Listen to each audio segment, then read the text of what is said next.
ڕاکەن ڕاستی بڕیارمانە بەرانی کەسێکی ترە کۆی کردوەوە بۆ ئەم کتێبەی هونەرمەند و ئامانەندێک پێم وڵێ ئۆتۆفاقیە بەڵام ئەوەشی تیان هەموو تێکردو بۆی بە ئامانەتەوە ڕاکان بدات هەست دەرەوە یەکسەر قسە نەکەی لەسەری باش یاوەدارێکی لەسەر ئەمە شەشەمین کتێبی منە کە چاپەکرێ بەڵام ئەم کتێبیان بەرهەمی بیروان دێشەی من نییە گردوکۆیە کۆکردنەوەی گرنگترین ئەو بابەت و بۆ چوونانەیە کە لەسەر ریفراندۆم من هەڵات چەندین ریپۆرتاژی گرنگی تایە لەسەر فیدرالی و سەربەخۆیی و ریفراندۆم خۆی لە 624 لاپەڕە پێکاتوە کتێبێک هاتوانم بڵێم هیچ شتێک نییە لەسەر ریفراندۆمی سەربەخۆیی کوردستان تایە نەبێت جا بە زۆر یا بەکەم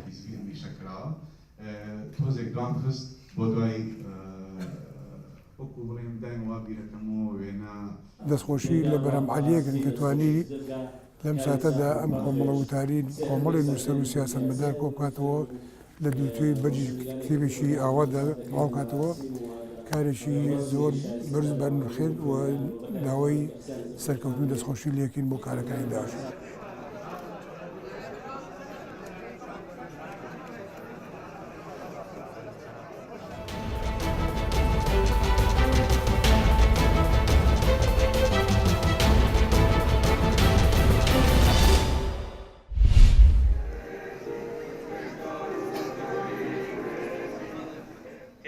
هەلیکات بۆ هەموو دەرچووانی زانکۆ بڕەخسێت.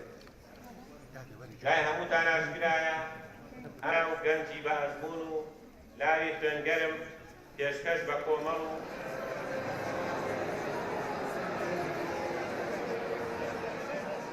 ئەمڕۆ ئێمە وەکو خوێندکارانی کۆلێژی پزیشکی گشتی زانکۆی سلێمانی لە 33مین خولی دەرچوونی ئەم زانکۆیە بەشدارین و ماستێکی خۆشمانەیە کە دوای هەوڵەماندوومێکی زۆر نەمڕۆمان پێکەوە کۆبینەوە لەگەڵ مامۆستا و هاوڕەکانمانە بۆ نەیان بۆ ڕەخستین تاکو بتوانین بەشێک لەو خزمەتیەمانە و دەستمان ناوە فێر کراوین لە کۆلێژەکەمان لە خزمەت کۆمەڵگەنەوەکەمانە بەکاری بێنین ئەوە بە هیوای ئەوەین کە توانین لە ئایندەیەکی نزیکە زوو دامەزبین.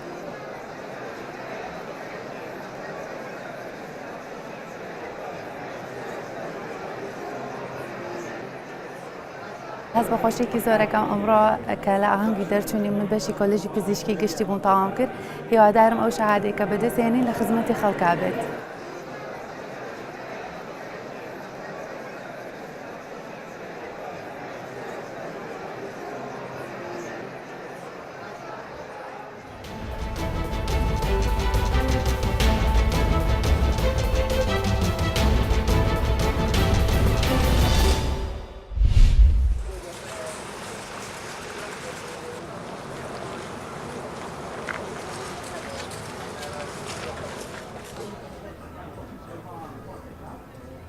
Vi kommer helt ifrån Nordpolen för att glädja både små och stora här i huvudstaden i Norge och Oslo. Och nu är vi inne i en lavvo. Det är vår lilla nissevärlden som vi har tagit med oss ifrån det höga nord till Oslo. Och här har vi då besök ifrån alla världens hjörna. De kommer att besöka oss här var enaste dag och vi har folk som kommer helt ifrån Australien som har varit och hälsat på nissefar och det gläder ett nissehjärta.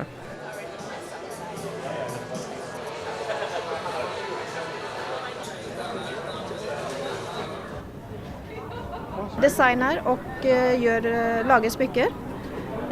Vi lagar bland annat svensk bergslagssten som vi sliper sten från bunn och lagar och designar alla våra smycken. Och vi lagar också norsk smyckesten med sölv och rena sölvsmycker. Och vi liker att vara på denna marknaden för då får vi vist våra flotta produkter som är ett hantverk.